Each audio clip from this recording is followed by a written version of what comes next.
नमस्कार दोस्तों, केमिस्ट्री साला चैनल में आपका स्वागत है। आज का मेरा यह video chemical bonding class 11 and सब topic is valence bond theory. तो बच्चों, valence bond theory it is known as VVT also. So VVT based on number 1 the overlap criteria of atomic orbital and second hybridisation of atomic orbital.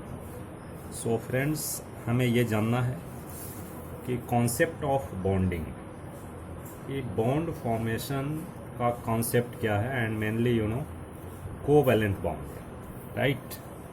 So overlapping criteria of atomic orbital, इसको समझने के लिए थोड़ी ध्यान देना है।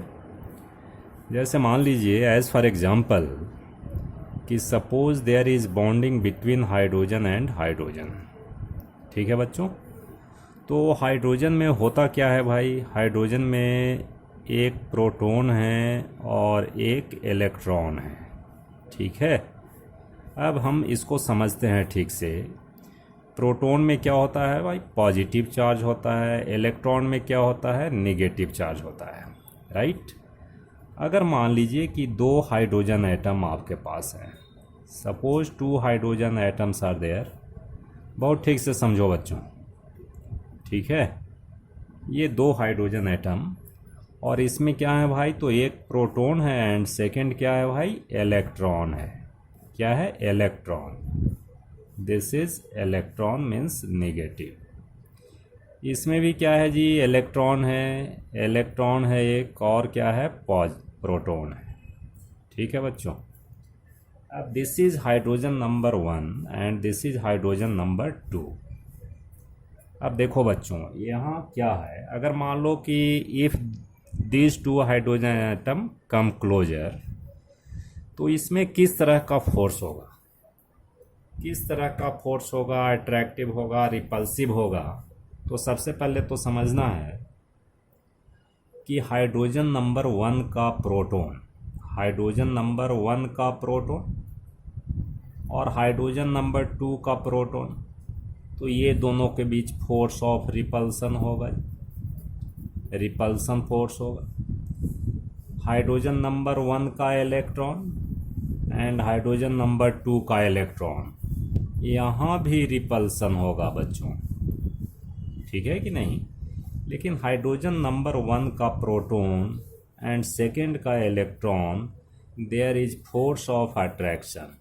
क्या होएगा भाई, अट्रैक्शन होगा।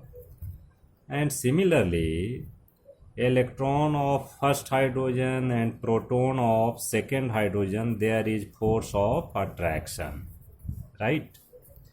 अब देखिए यहाँ क्या है भाई, फोर्स ऑफ रिपल्सन। ये फोर्स ऑफ रिपल्सन भी है और फोर्स ऑफ अट्रैक्शन भी है। तो ये ऊपर वाला हम रिपल्सन दिखा रहे हैं, ये अट्रैक्शन दिखा रहे हैं, ठीक है कि नहीं। अब एक चीज़ बताइए कि attraction, force of attraction try to close the 2 atoms, और फोर्स ऑफ रिपल्सन का क्या होगा कि वो that having tendency to away the 2 atoms. देखो, अगर दोनों एटम पास आते हैं तो one condition is there where force of attraction is equal to force of repulsion। यहाँ क्या होगा, force of attraction is balanced by force of attraction, force of repulsion is balanced by force of attraction, right। At this stage the force of attraction and force of repulsion, this is plus and plus, force of repulsion and electron force of repulsion is equal, or you can say balanced। नहीं, a stage will come where force of attraction is balanced by force of repulsion, force of repulsion. और दोस्तों इस stage में क्या होता है कि there is overlapping of orbital and it is said, this stage it is said the bond is form, the bond is formed by overlapping of orbital, overlapping of orbital। ठीक है, तो इसको ऑर्बिटल पढ़ना है। ठीक है दोस्तों, तो ये जो देखो ये force of repulsion is balanced by force of attraction, इनमें क्या होता है कि there is merging of orbital, overlapping of orbital, और ऑर्बिटल जो ओवरलैप करते हैं उसमें क्या आएगा भाई, इलेक्ट्रॉन आएगा। And it is the stage of maximum stability, stability is maximum. ठीक है, और इस स्टेबिलिटी मैक्सिमम होगा that means energy is very less. इसको हम एनर्जी डायग्राम से भी देख सकते हैं, जो आपके बुक में भी दिया हुआ है, उसको भी थोड़ा दिखाना है। ठीक है दोस्तों, आगे देखते हैं। नाउ हियर यू सी कि this two hydrogen atom and this is your this axis indicate the internuclear distance and here energy.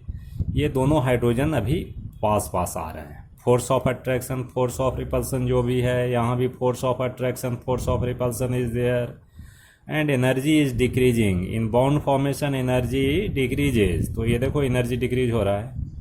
And here maximum energy decreases when force of attraction is balanced by force of repulsion and it becomes stable to form H2 molecule. अब इसके बाद देखो, अब इसके बाद क्या है, और अगर ये पास लाएंगे न्यूक्लियस को तो फोर्स ऑफ रिपल्सन होगा, यानी there is it requires energy of course. अगर और हम पास लाएंगे तो क्या होगा भाई, इसमें और एनर्जी लगेगी, तो energy you have to supply. ठीक है भाई, यहाँ क्या हो रहा है, एनर्जी ये निगेटिव में है, means energy is releasing. Now here energy you have to supply energy to close the nucleus of two hydrogen atom. ठीक है, हो सकता है उसमें फ्यूजन होगा, क्या होगा, तो fusion also required more energy, जो कि आप फ्यूजन एंड फिशन में आप पढ़े होंगे। ठीक है दोस्तों, तो this is the concept for overlapping of orbital. अब हमारा नेक्स्ट है कि भाई ओवरलैपिंग ऑफ ऑर्बिटल होता है तो किस तरह से होता है, कौन कौन से ऑर्बिटल ओवरलैप करते हैं। तो हमारा नेक्स्ट अब जो देखना है वो ओवरलैपिंग ऑफ ऑर्बिटल। ठीक है बच्चों, तो next friends, overlapping of orbital it is of two types. First one is linear overlapping, linear or head-on overlapping, right? तो linear and head on overlapping में क्या होता है कि extent of overlapping area is मोर। ठीक है, इसमें क्या होता है भाई, extent of overlapping area is more and hence a strong bond is formed, a strong bond is formed and this is called, as a result the bond is called sigma bond. Bond is called sigma bond, sigma ऐसे लिखेंगे and symbol is this is sigma bond. तो sigma bond क्या होता है, strong होता है due to linear overlapping और head on overlapping of orbitals. अब हेड ऑन का मतलब क्या है वो देखते हैं। जैसे मान लो हेड ऑन है कि एक्सटेंट एरिया, मान लो एस ऑर्बिटल और एस ऑर्बिटल ओवरलैप करते हैं तो extent of area is more, this is head on. अगर मान लीजिए पी जेड और पी जेड का ओवरलैपिंग होता है तो इसमें जो है extent of overlapping area is more, so this is your linear overlapping. आई बात समझ। अगर एस ऑर्बिटल और पी ऑर्बिटल का ओवरलैपिंग होता है तो this is also linear overlapping, head on overlapping and sigma bond is form, right. तो आप देखते हैं कि लीनियर ओवरलैपिंग में कौन कौन सा ओवरलैपिंग हो सकता है बच्चों। तो ये बहुत इंपॉर्टेंट है जो कि आगे आपका काम आएगा। First one is S S overlapping, S S overlapping, ठीक है, बहुत ही क्लियर है। एस एस का मतलब एस ऑर्बिटल और एस ऑर्बिटल का ओवरलैपिंग। तो इस केस में क्या होता है कि इंटरन्यूक्लियर एक्सिस में ही एस होते हैं, इसमें तो कोई एक्सिस होता नहीं। अगर मान लो एस और एस का ओवरलैपिंग होता है, दो एस ऑर्बिटल के बीच बॉन्डिंग हो रहा है, तो इसमें जो ओवरलैपिंग होता है वो हेड ऑन ओवरलैपिंग होता है। Head on overlapping is there and area, extent of area is more. So इसमें क्या बनेगा भाई, सिग्मा बॉन्ड बनेगा, ठीक है। This is S orbital, this is S orbital and this is called S S, S S overlapping, ठीक है, S S overlapping. उसके बाद देखो एस पी ओवरलैपिंग। अब S P overlapping, P orbitals में देयर आर 3 ऑर्बिटल्स, 3 ऑर्बिटल होते हैं जी। Number B, देखो बी में देखो, B S P overlapping, S P overlapping. अब एस पी ओवरलैपिंग में देखो मैं कंडीशन बता रहा हूँ, सभी में सिग्मा बॉन्ड बनेगा भाई। मान लीजिए एस ऑर्बिटल पी जेड से ओवरलैप करता है तो भी एक्सटेंट ऑफ एरिया इज मोर, इसमें भी सिग्मा बॉन्ड बनेगा। अगर मान लो एस ऑर्बिटल से आपका पी बाई या पी एक्स ओवरलैप करता है, then overlapping area is more, linear overlapping is there. या मान लीजिए पी वाई का ओवरलैपिंग होता है तो इसमें भी ओवरलैपिंग एरिया ज़्यादा होएगा and sigma bond is form. So this is your p z and this is s, this is p x and this is s and this is your s and p y. तो देखो बच्चों, अगर s P overlapping होता है any p orbital, either p z, p x, p y, then क्या होएगा, head on overlapping होगा, head on overlapping, और इससे जो बॉन्ड बनेगा सिग्मा बॉन्ड बनेगा, सिग्मा बॉन्ड बनेगा and this bond is strong bond होता है, this bond is strong, right. अब इसके बाद देखो एक और ओवरलैपिंग है जिसमें सिग्मा बॉन्ड बनता है, this is head on overlapping is there, this is p p overlapping, p p overlapping, ठीक है दोस्तों। अगर मान लीजिए इंटरन्यूक्लियर एक्सिस पी का कौन सा होता है भाई, कौन सा ऑर्बिटल, तो जेड ऑर्बिटल होता है। अगर पीजेड का ओवरलैपिंग होता है, पीजेड एंड पीजेड ओवरलैपिंग, तो इसमें आपका सिग्मा बॉन्ड बनेगा, ठीक है। अब पीजेड में दिखा रहा हूं, this is your PZ and this one also PZ, this is PZ. तो ये जो ओवरलैपिंग एरिया होगा ये ज़्यादा होगा और इसमें भी क्या बनेगा भाई, सिग्मा बॉन्ड बनेगा, sigma bond is form, sigma bond बनेगा जो कि स्ट्रॉन्गर बॉन्ड होगा, स्ट्रॉन्गर बॉन्ड होगा, ठीक है जी। तो सिग्मा और पाई बॉन्ड में यही फर्क होता है कि sigma bond is form by head on overlapping of orbital और linear overlapping of orbital. Now second is your second lateral overlapping और साइडवाइज ओवरलैपिंग, ठीक है जी। इसमें जो ओवरलैपिंग एरिया होता है, extent of overlapping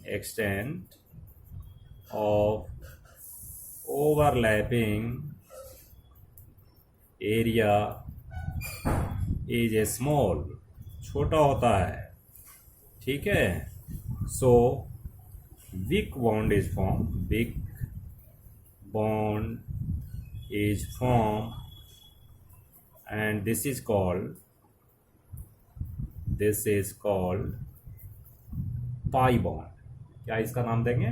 pi bond. इसको बोलेंगे पाई बॉन्ड। इस तरह से भी लिखते हैं पाई बॉन्ड। अब देखो तो लैटरल और साइड वाइज ओवरलैपिंग किस में हो सकता है, इस तरह का ओवरलैपिंग किस में हो सकता है, तो ये थोड़ा ध्यान देना है बच्चों।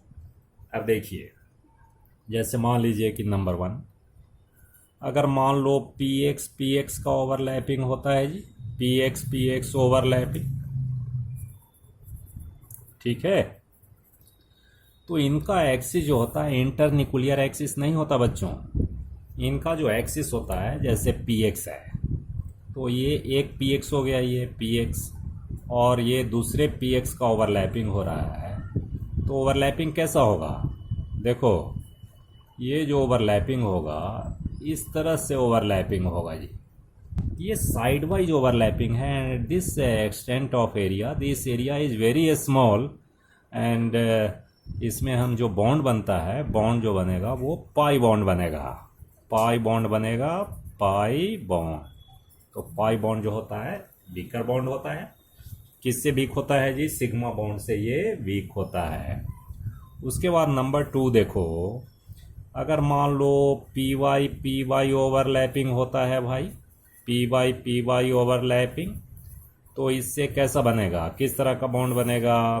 तो यही पाई बॉन्ड बनेगा। Lateral overlapping is there. अब इसमें देखिए पी वाई ऐसा होगा, this is y and this is y. P y and p y overlapping is there and extent of area, overlapping area is small and pi bond is formed, pi bond, this is pi bond। ठीक है बच्चों। अब ये pi bond कैसे बनता है जी, ये पूछ सकता है। तो एक चीज़ आप लिखना कि pi bond is form by lateral overlapping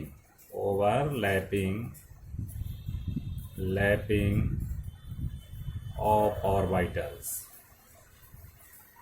और साइड वाइज भी कर सकते हैं, और sidewise overlapping of orbitals, sidewise भी लिख सकते हैं, साइड वाइज। ठीक है बच्चों, sidewise overlapping of orbitals. ठीक है बच्चों, हम समझते हैं ये सारी बात आपको समझ आ गई होगी। तो इसको ठीक से पढ़ें, याद करें और आगे प्रैक्टिस करें। बहुत बहुत धन्यवाद।